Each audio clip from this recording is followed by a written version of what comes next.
My superhero costume is all red with a big kind of a brown M&M in a circle, and it stands for Metaphor Man.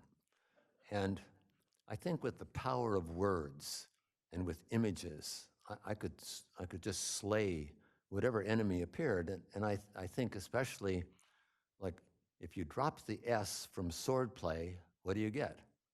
Wordplay, of course. And so it just seems natural. So that's my image, and that's maybe why I'm drawn to David White, who's a poet and a wordsmith. And last January, I read parts of Consolations of his first edition, which is at Barnes & Noble, only $9.99. And his Consolations 2 has just come out in 2025. This was 2014. And to some extent, this is a little more dense than the first, or it may be the font size is just smaller.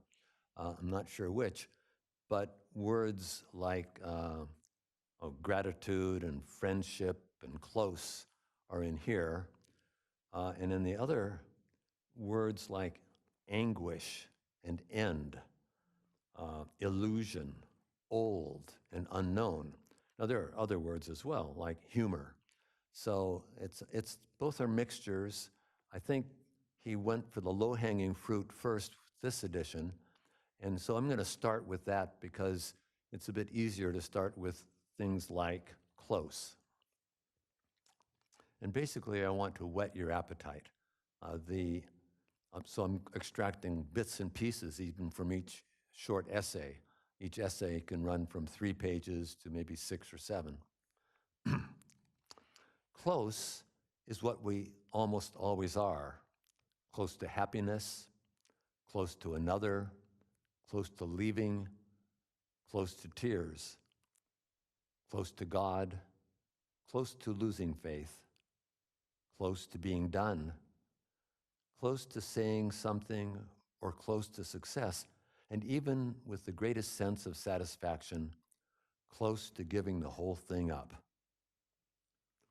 Our human essence lies not in arrival, but in being almost there. We are creatures who are on the way, our journey a series of impending, anticipated arrivals.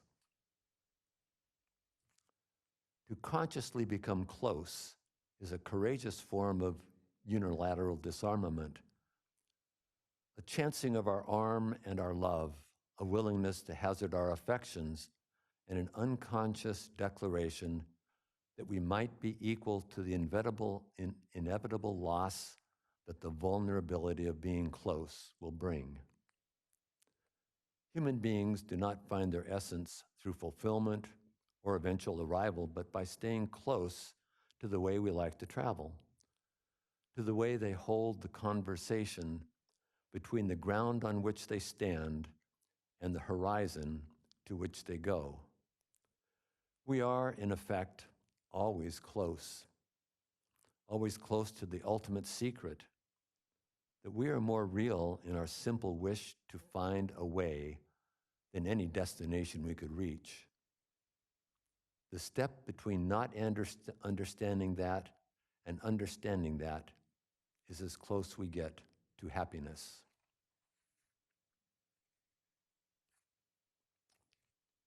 I love his section on friendship.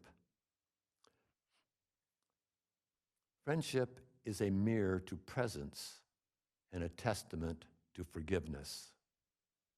Friendship not only helps us see ourselves through another's eyes, but can be sustained over the years only with someone who has repeatedly forgiven us for our trespasses, as we must find it in ourselves to forgive them in turn.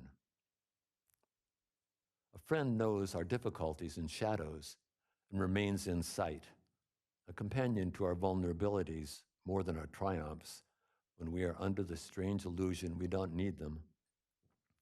An undercurrent of real friendship is a blessing, exactly because its elemental form is rediscovered again and again through understanding and mercy.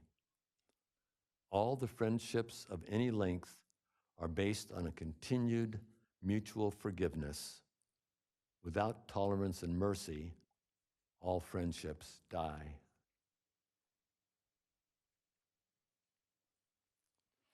Friendship transcends disappearance. An enduring friendship goes on after death.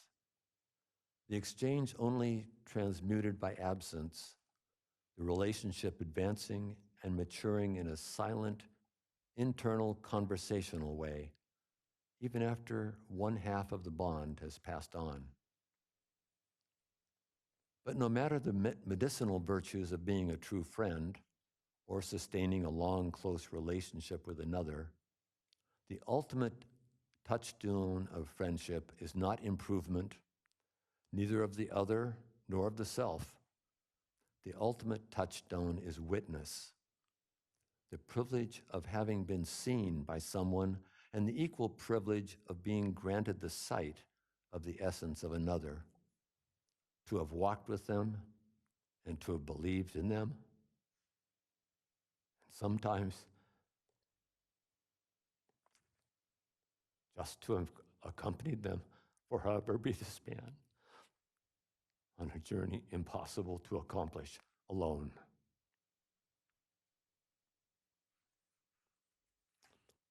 And the last one I'll read from the initial book is gratitude. Gratitude is not a passive response to something we've been given. Gratitude arises from paying attention, from being awake in the presence of everything that lives within and without us. Gratitude is not necessarily something that is shown after the event. It is the deep a priori state of attention that shows we understand and are equal to the gifted nature of life. Gratitude is the understanding that many millions of things come together and live together and mesh together and breathe together in order for us to take even one more breath of air, that the underlying gift of life and incarnation as a living, participating human being is a privilege, that we are miraculously part of something rather than nothing. Even if that something is temporarily pain or despair, we inhabit a living world with real faces, real voices, laughter, the color blue, the green of the fields, the freshness of a cold wind, or the tawny hue of a winter landscape. To see the full, miraculous essentiality of the color blue is to be grateful with no necessity for a word of thanks. To see fully the beauty of a daughter's face is to be fully grateful without having to seek a God to thank.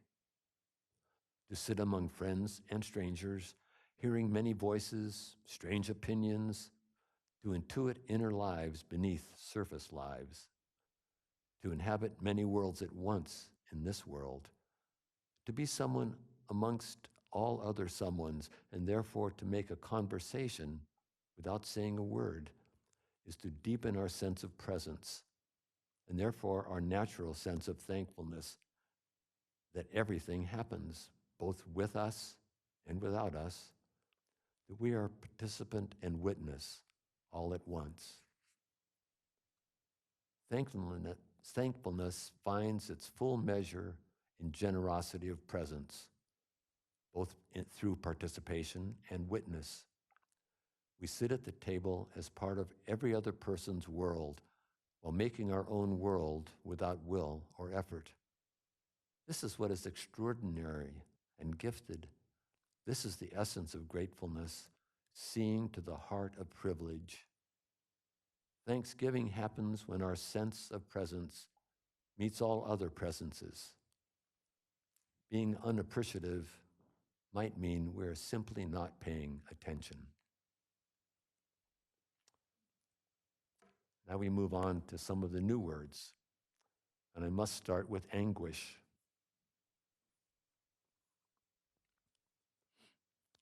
Anguish is the emblem of our helpless love, felt fully in every cell of the body, felt fully until it overflows in a cry, in tears, in words that try to negate powerlessly what is occurring.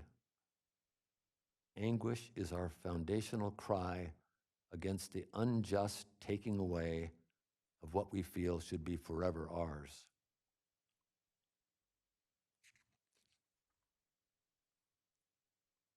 Anguish is a word that is a cry in itself, carrying the sound of the body feeling at last what it has all along needed to feel. A physical pain running right through our core and turned by the voice into the sound of pain itself.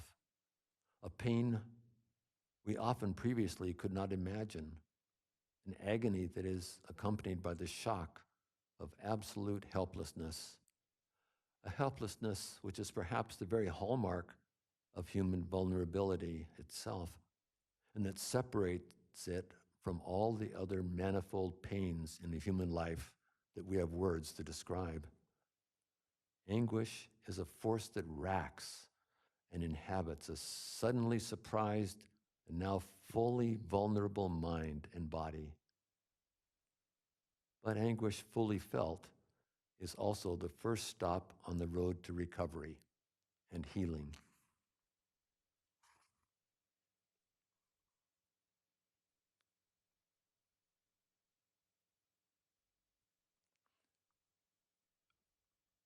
I skipped over some, but let me restart again. We are made to experience both love and loss at an extraordinarily deep, bodily, everyday level. And it may be that without helplessness, we cannot experience love or loss fully and properly. Anguish is the last fully felt measure of our care. Anguish is always waiting for us, beyond our refusing to care or our unwillingness to feel fully how helpless we often are to help another, even those intimate to our lives or those suffering at a distance. Anguish is one of the most difficult qualities of human beings to enter because it is meant to be felt whether we have answers or not. Anguish fully felt and fully articulated in its helplessness becomes in that articulation the threshold where our private, incurable, unspoken grief turns to public, passionate remedy. Anguish is the true hidden a priori foundation to our speaking out for others in the world.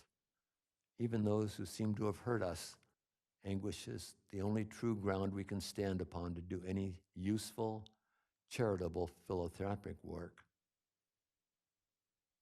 Anguish is not debilitation.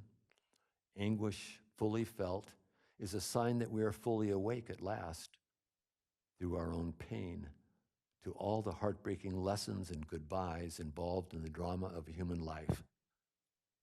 Anguish tells us we're getting ready to embrace, or are even now, against our will, willing to embrace what until now could never be embraced. That is, our ability to live fully in this body, despite its never-ending griefs and wounds, as others live and have always lived, half helplessly, half trying to help in the greater body of the suffering world. That's pretty heavy. I think I'll continue alphabetically to humor. Let's see how we're doing with time. Humor is a disguised form of spiritual discipline, an art form dedicated to the never-ending, multi-contextual, and multivalent nature of reality.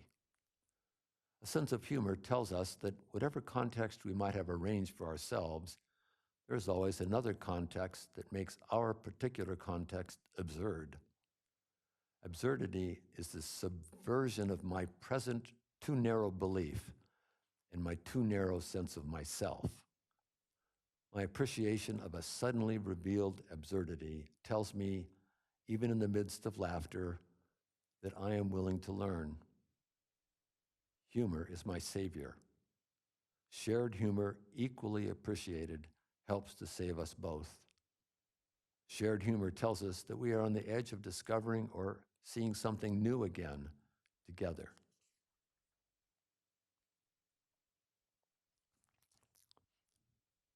Humor at its best is the passing on of happiness, the natural overflow of felt joy, the ability to lift another's spirits. One person laughing contagiously, or when we are lonely or alone, a sudden jolly arrival of companionable travelers, sweeping us up and on in the joy of communal badinage. Humor can be both personal and a communal gift, a lifting of the spirits that allows us to look down on our previous commitment to a necessary glumness and to see just how much of that shadowed, narrow melancholy was of our own making. How much we refuse to get over ourselves, how much we refuse to be humiliated in instructive ways, to see or hear things new and surprising about the world and about ourselves, how much we refuse to come out and meet the merciful, subversive, humiliating richness of our multi-contextual world that refuses and is always refused our every sober, puritanical, no-nonsense attempt to pin it down.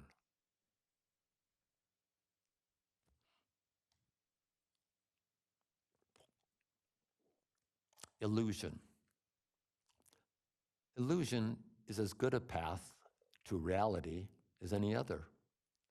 Illusions are merciful in that both the illusion and the person who held the illusion disappear like magic as soon as we see through them. Illusions show us the ultimate kindness by granting us new freedoms in the act of their disappearance. Illusion is also my guard and my protection, my sturdy shelter, and even my blindfold when I do not yet wish to see or cannot face what is actually occurring. Illusion is the invisible friend to my maturation. In the very moment illusion disappears, I instantly become a different and usually a slightly more authentic person. Illusions disappear only to be replaced by the next necessary illusion. Illusions seem to know we need them and never go away. They are the very gateways to the next dispensation of our lives, and a testament to our willingness to live with the never-ending heartbreak, surprise, and trauma of existence.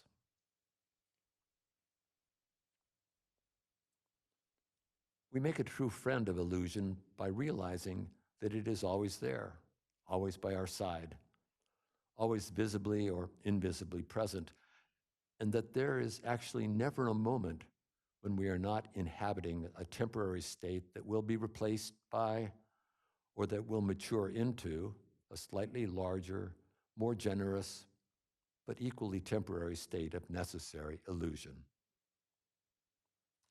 Illusion is our constant invitation to live in a new freedom by examining illusion itself. Illusion treats us as if we're grown up and able to live with and through the continually disguised difficulties of existence. Illusion tells us that we are always just about to understand something we have spent a great deal of time and effort not wanting to understand.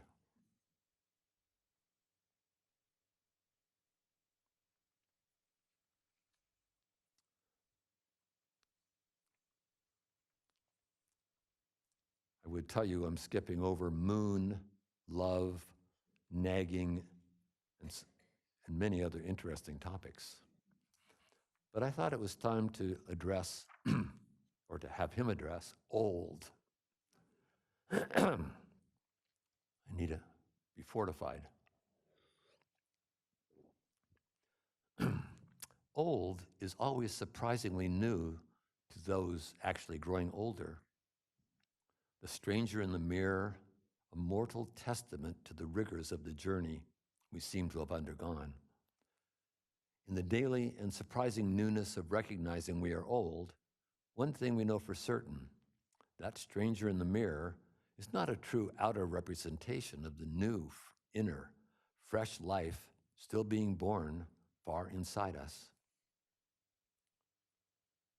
The fact that we're surprised by age might be the most amusing, surprising, and even comic fact of all. Advancing age, whether we are 35 or 75, is always extraordinarily fresh in its appearance.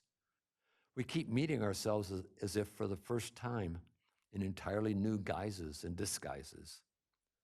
Age, despite its age old dynamic, always does take everyone by surprise, both in the mild shock of seeing ourselves as if for the first time in the passing shop window, but also in how others deign to treat us, addressing not our true inner self, but a self they've assigned to the outline we make, to the lines on our faces, to our silhouette, to certain behaviors and misconceptions we are also troubled to think we might be unconsciously reinforcing.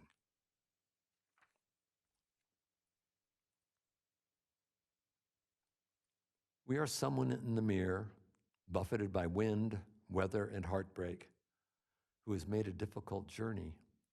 We see someone who's suffered through making that journey. We see what hurt them, and we remember that what might have worn them down over the years. But in that reflection, we see nothing of the new complexion continuing to emerge from within, that we intuit is our real self, a self that seems to still carry the necessary innocence for the journey waiting just beyond our present grasp. Every new measure of our increasing age, whether 18 or 80, seems to demand a new inhabitation of youthfulness, a way of looking forward independent of outer form, a sense of standing at a new threshold, an innocence without which our future life withers under troubling fears that tend to be dressed up as a wisely gathered cynicism. Old is a necessary shedding, not only of the need to have a younger, outer athletic body, but the shedding of the way we have understood age itself. We may anticipate being old as denoting closing down, but the merciful perspective is that we are only closing down because at our mature core, we feel everything more keenly than we ever did in our younger, immature, and immortal days.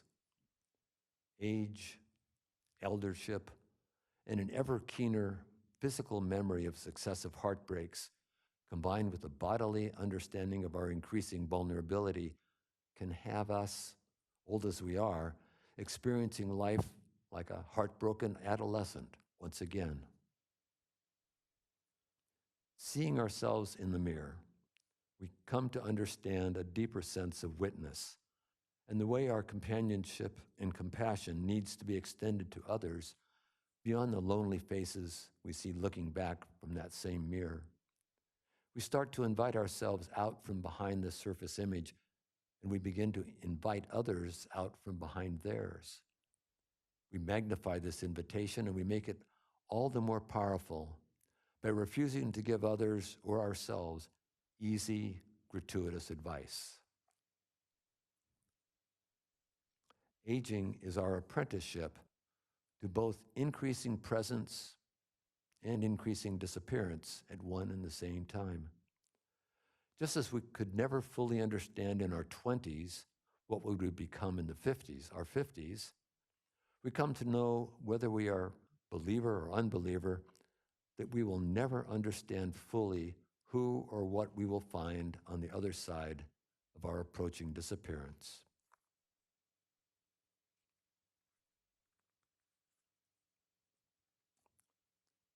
Youth has the burning need to travel on from here and now. Old has the possibility of understanding that no matter where it finds itself in the world, here and now is the biggest, most challenging, and most interesting journey of all, demanding everything for our proper arrival.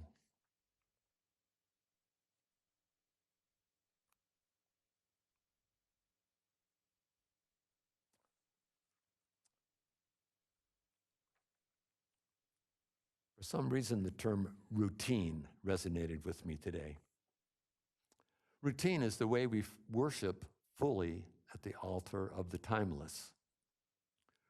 Routine is the way we step down from what is absolutely extraordinary into the miracle of an ordinary day and an ordinary hour. Routine is disguised ritual. Routine is not the routine word it has come so routinely to sound.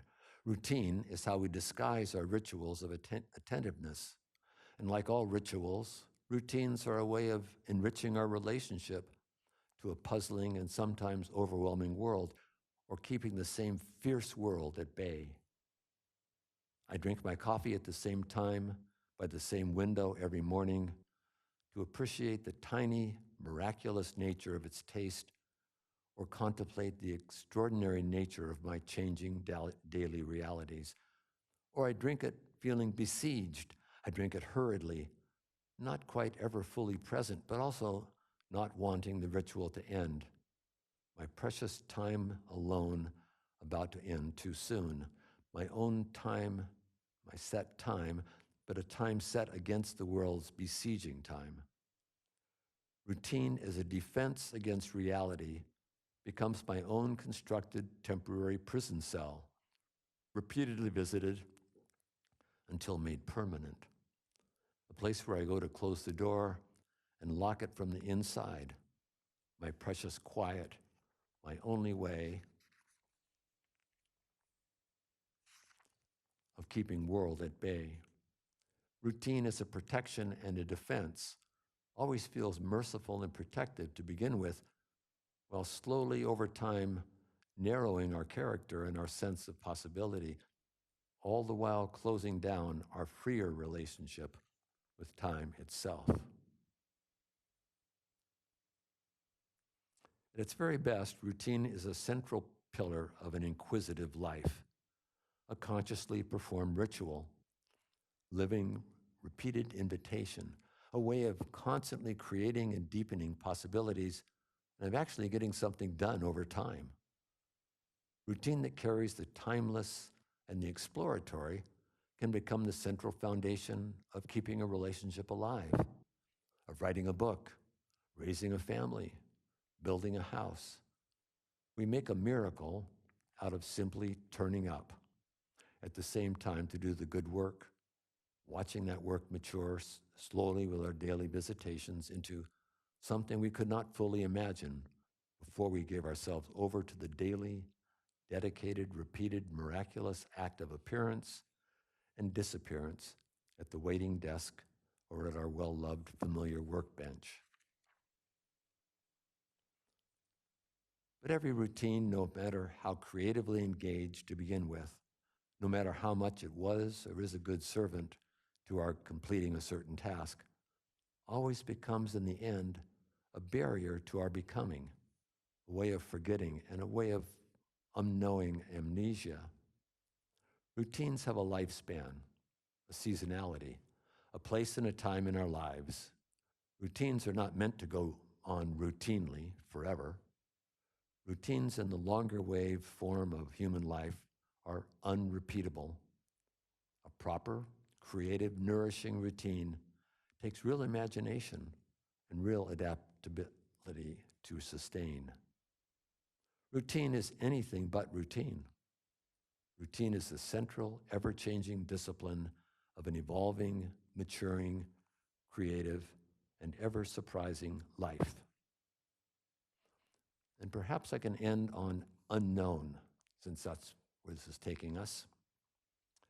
Unknown carries two beautiful, resonant, almost underground vowel sounds echoing through its very center, as if the word itself brings more meaning than our bodies or our minds are able to hold or understand.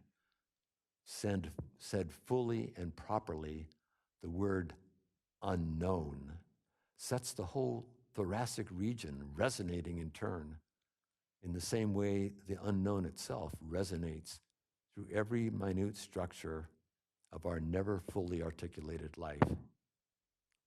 Unknown is a word that always echoes, spoken or unspoken, through the hidden structures of our barely articulated lives.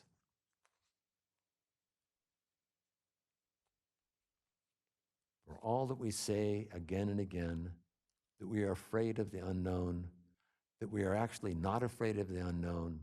What we might be more afraid of is letting go of what we know so well and have learned with so much difficulty to love so well until now, face the unknown. Thank you.